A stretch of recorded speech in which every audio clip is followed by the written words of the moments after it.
Let me take you back to a magical time. That time period right before the season starts, and every fan base knows that not a single one of them bum-ass teams on their schedule can hang with their squad. They have no chance. Your first round pick will be the greatest rookie ever. The whole team's healthy, and that loss column is nice and clean, just like we like it. You picture your team in your mind. Here's how we're gonna look. These are the areas where we'll dominate. The free agent acquisitions will fit like a glove. We'll hit the ground running. We'll never look back. As the excitement keeps building, you weigh $60 on Madden, but the ratings are way too low. Like, we'll show them, they'll see. But then the season starts, and after that first kickoff, it ain't no going back. What could be is now what is, and that run you made last year is now what was. That reality can be as cold as a primetime game in December, and even a brand new practice bubble, as nice as it is, can't protect you from the cold truth of an 0-2 start. If you're wondering why I'm getting all melodramatic, it's simple. It's obviously because the Bengals season hasn't gone as I predicted. But dog, when you watch your flawed team pull out win after win after win that everybody said they couldn't get, you gotta understand that gives you a certain confidence. I've seen them do impossible things multiple times, so forgive me if I'm a little bit optimistic when it comes to my team. We actually just blew out the Panthers, and I want to feel good about that. One game over 500 doesn't exactly cause for a parade. Today I'm going to talk a little bit about the 2022 Bengals. Figured I'd do a mid-season update since some of y'all haven't heard from me. Now, if you haven't heard from me on the Bengals front, that's because you're not subscribed to the Sports Therapy YouTube channel. We go live every week, with the exception of this week. We react to every Bengals game and every Browns game every single week. So if you're not subscribed over there, make sure you do so. We will be live once again next week. And without further ado, y'all already know what time it is, fellas. Cue the Wayne. Yeah, you'll never know quitter, 'cause I'ma go get her. It seems like the NFL season takes forever to start. Then it get here and fly by like that. But there's still time to get to a live game this season. And you can do so using today's video sponsor, SeatGeek. SeatGeek provides tickets to any live event, including NFL games, and they gather up all the tickets in one place and make it as convenient as possible. But they don't just gather them, they organize them, and they make it easy for you to make the right choice when it comes to purchasing tickets. One way they do this is by using a simple coloring system. Green is a good deal, red is a bad. It's hard to mess that one up. SeatGeek is one of my longest running sponsors on this channel, man, and they've always been really good and on point. So if you're going to an NFL game, a college football game, or an NBA game, check them out. Also, any other live event like concerts, festivals, comedy shows, etc. They provide tickets for all of those as well. Now you can use my code FlemLo to get $20 off your first purchase. Again, once you download the app, use the code FlemLo at checkout, and that's gonna save you $20 off your first purchase. So if you're interested, man, click the link down in the description and download the SeatGeek app today. Shout out to SeatGeek once again for sponsoring the video, and without further ado, let's get it. One of the traits that jumps out about the Bengals is their ability to adjust. If you're a Bengals fan, you know how they've been in the second half of games for most of this year, and we know what happened in the second half of games last year. Without question, the Bengals' ability to adapt is one of their greatest strengths. However, good as the Bengals are at adjusting to teams, we make it way too easy for teams to adjust to us. And while the ability to adjust is obviously a good trait, there's actually a problem associated with it. As good as we are at adjusting, what the Bengals seem to lack on a consistent basis is the ability to establish our own dominance on a game. Too many times, we allow the other team to dictate how the game is going to be played. That plus an over-reliance on game script, meaning if we get down early and teams can pin their ears back, we have a hard time. If we get up early, we don't usually blow leads. But we're overly reliant on game script. If it don't start out our way, we got this tendency to just keep digging a deeper and deeper hole, man. It's weird. I'd like to see the Bengals be able to assert their will on teams more often. And what I saw today from Joe Mixon does give me hope that that might be something that's possible in the future. Now, I know you're not going to just drop 35 points in the first half of every game, but some games, and Bengal fans will feel this, bro, some games, on the very first drive of the game, as a Bengals fan, you look and you say, damn, it's going to be an ugly one. I can already tell, and at that point, the Steelers game, the Cowboys game, and the Ravens game, all we can do is hope the defense can keep this thing close and the offense will make 1 or 2 plays towards the end and get us a victory. So far this year, that hasn't happened a lot. It did happen in the Saints game where I felt like we started out slow and then once we got going, we just went, you know? Now versus the Falcons and the Panthers, we just came out hot. We was cooking a whole game. And this is no offense, but like neither of those teams offers a big threat off the edge. And that is always the difference. Now the Jamar Chase injury obviously hurt us, but the whole no chase, no win thing was way overblown. I expected from Twitter, but to see analysts running with it, I thought it was funny because it's a very easy search. The Bengals went from a re-emerging power to the Super Bowl hangover team with 1 loss to the Cleveland Browns. We got blued out. It looked real damn bad. I had to watch that thing live. I was suffering the whole time. Had to watch it with a Browns fan, no less, but you know, I got heart, so I made it. But yeah, the Chase thing hurt us, but when it comes to the Browns, it's just a terrible matchup for the Bengals. We haven't beat these dudes in like 3 years. Last year we went to the Super Bowl. Nobody was worried about the Cleveland Browns but us. We just struggle with, I don't know, one of the best top 2 defensive ends in the league. Just think about it. All right, Myles Garrett, Jadeveon Clowney, Ward at corner. Think about it, okay? The Bengals' biggest weakness, offensive line. The Browns' greatest strength, defensive pass rush. Not the defensive line as a whole, like, you know, but they pass rush. They have 2 elite pass rushers who obviously know we giving up hella sack. They come into this game, they ready to go, you know? Then you have Denzel Ward, who's like an all-pro corner. He's really good. He's on Jamar Chase, and you have to also remember it's not a fair fight because Jamar Chase has no time to run routes because of the pressure that Garrett and Clowney bring. Chase hasn't always had the biggest impact in those games. Now this year, no doubt we were going to do some things different. We put him in the slot a lot more. We have more screens and things like built into the offense to get it out quick. So it was going to look different. We was going to have a different plan. But because Denzel Ward didn't play either, you take him out, you take Chase out, there are no excuses. You basically just cross them off the board and everybody else just keep playing. And the matchup ended up playing out the exact same way. We have to get better and more consistent on the offensive line, specifically tackle when we're talking about the Browns games. Now, I do want to say, I'm not one of those fans that say I like a move and then when it don't work, flip out. I liked every free agent move we made, every single one of them. And at times this year, them free agent offensive linemen have been very, very good. Like Kappa has had some weeks, but he was elite. Lyell have had some weeks, but he was going crazy, where he shut out Cam Jordan against the Saints. Ted Karras has been solid through and through, hell of a leader, great center. Then we got the 4th round rookie at the other guard spot. But I do have to say, man, Jonah Williams, the only tackle we kept, the only lineman we kept from last year on the starting lineup. He hasn't looked good, you know, and again, he's had games where he looked good, but at times he'll just break down for like, you know, quarters at a time, and it just buries us, man.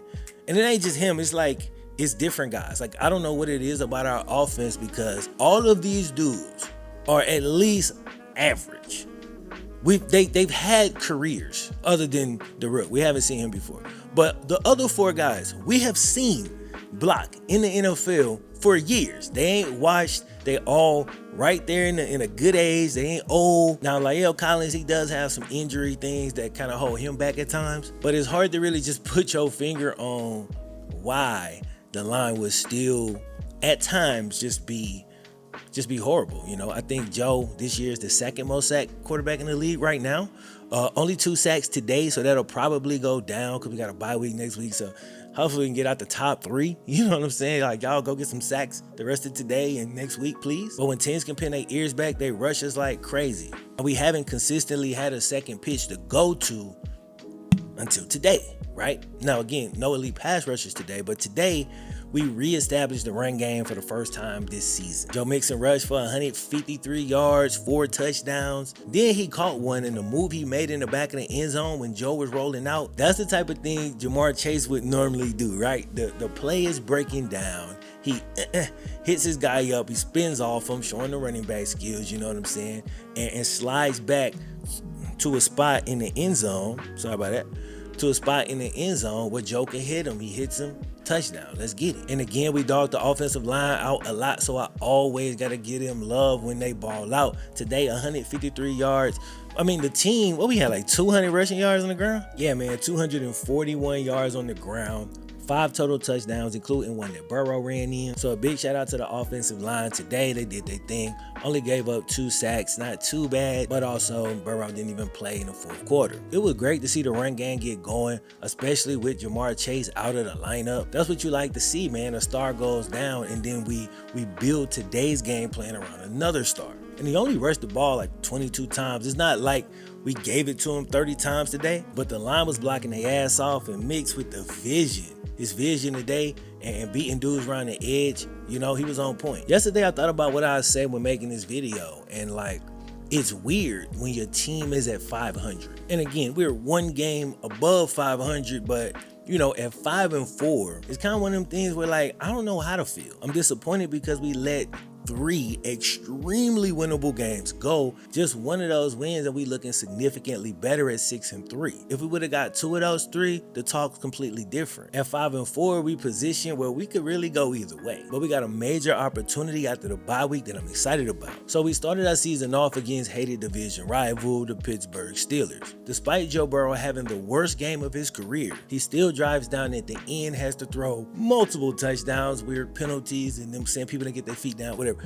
Throws a touchdown that should have been the game winner. Here comes Evan McPherson, didn't miss a kick all playoffs. But listen to this, man. The long snapper got hurt in that game. So now we got a dude in there who ain't never snapped. We get a bad snap. Dude can't get the ball down. And instead of us narrowly escaping, we miss the extra point, go into overtime, and we end up finding a way to lose that game. Should have escaped 1-0. Crazy mix of events happens. We lose, and it puts our season on this weird trajectory. And it scared me because 2 years ago in Joe Burrow's rookie season, we opened up against the Chargers. He drives down, he throws a game-winning touchdown. The refs hoe us. We missed the kick. Randy Bullock pulls a hamstring. Season goes left. Last year, week 1, overtime game. We strip Dalvin Cook. We score. We win. We go to the Super Bowl. So whichever way those week 1 games have gone the last couple of years, our season has followed. That's been true so far this year as well. But we have a major opportunity. We're facing our week 1 opponent again, coming off of the bye week. TJ Watt, I think, has only played 1 game this year against us. And he'll be back. I know he'll be back. I said when he got hurt in like the fourth quarter against us, it was late, but he did get hurt in that game. I said then, I was like, oh, he'll be back for the second game. Like, I know he'll be back. They was like, nah, he out for the season. It's like, he might be out for some of the season. He'll be back for that Bengals game. And I couldn't be happier, bro.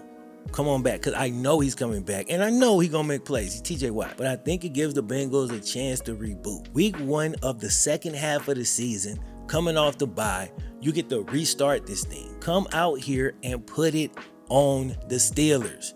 If we do that, we get our first division win, which I hadn't even talked about that yet, as to why this particular 5-4 is it's not a good 5-4 because we 0-3 in the division. Yeah, I forgot to mention that. Of our 4 losses, 3 are division games. That is tough. That's incredibly, incredibly tough. With that said, we still sitting in like second place in division because the Browns and the Steelers just don't have the win totals. They beat our ass, but they didn't beat nobody else. We've actually managed to beat other teams. We just have struggled this year with the teams in our division. So that's obviously like a whole nother problem, and I don't even need to go on a rant about that because we can start to correct that immediately in our next game. We get this bye week, man. Hopefully we can get some players back healthy. DJ Reader is our best defensive player. He's been out since like week 3 or week 4. He got an opportunity to come back. Logan Wilson can get a little bit healthier as well. And maybe, right? Maybe the big gun comes back. I don't know. Maybe not. You know what I'm saying? But Let's talk about Ja'Marr Chase before I end this. So he's missed the last 2 games with a stress fracture in his hip, but fortunately for the Bengals, it was the less severe version, so he's not going to need surgery and can come back in a few weeks. Now, a few weeks was initially said to be 4 to 6, but the Bengals apparently believe that he might be able to come back sooner than that. And the reason that I'm saying that, of course, is because they elected to not put him on injured reserve. Now, if he went on injured reserve, he'd have to miss not 4 weeks, but 4 games, meaning 5 weeks, because we got a bye week next week. So they're hoping he could come back. Will he be back for the Steelers game? I seriously doubt it. I seriously doubt he'd make it back that soon, but maybe the game after that or the game following that one. There's also a world where the hip injury doesn't heal the way that, the doctors hope it would. If that happens and the Bengals do go ahead and end up putting Ja'Marr on injured reserve in a couple of weeks, that'll be a whole different monster, but we'll cross that bridge if we get there. Obviously, I hope he can come back soon, fully healthy, and just start back putting up numbers like he was before he left. But injuries are part of the game, and we got to see which way this goes. But hopefully for us, the football guys are on our side. At the halfway point of the season, I gotta be honest about my squad. I love this team to death, and y'all all know that I do. But as much as I love them, I cannot fully trust them. It's kind of like your kids. The schizophrenic nature of this offense is tough to rely on. And even though the defense is always steady, we've had some injuries. So we got to be a lot more consistent on offense if we expect to make a run of any kind. I will cut the team some slack because the last 2 games before Ja'Marr got hurt, we had completely changed the offense mid-season. We went from a 50-50 balanced style offense to a 95% shotgun, straight up spread offense type system, and we made the adjustment in the middle of the season and it seemed to be going great. But once Ja'Marr went down, we had to readjust again. We couldn't find the balance versus the Browns, but we did find it today. So that's obviously a good thing, but my only question is that something I can rely on going forward, or will we get back out here versus the Steelers and all of a sudden the whole offense look broken again? We got some tough games coming up in the second half of the season, and I know y'all not gonna believe me, but I don't worry that much about the other offense. And it's not because I think my defense are gonna shut everything down. Obviously, that's not the case. But I do think they play well enough, especially in big games. So the variable is usually the offense. They're usually the ones that are more inconsistent. So when I look at those games that we got coming up, the first thing I look at is the pass rush. First off, what the pass rush look like, and then there's some concern with the secondary, but not a ton, believe it or not. It's mostly the pass rush, because if Joe has time, he generally does a good job of finding the good matchups. That's kind of his superpower when he can sit back there and deal. But we're gonna have to win a bunch of these tough games we got coming up if we want to be back in the playoffs and not be seen as a one-year wonder. Anyway, man, that's all I got to say about it, bro. I'm gonna sit back and watch some more football for the rest of the day. Don't forget to subscribe to the Sports Therapy channel if you haven't. We will be live over there once again next week.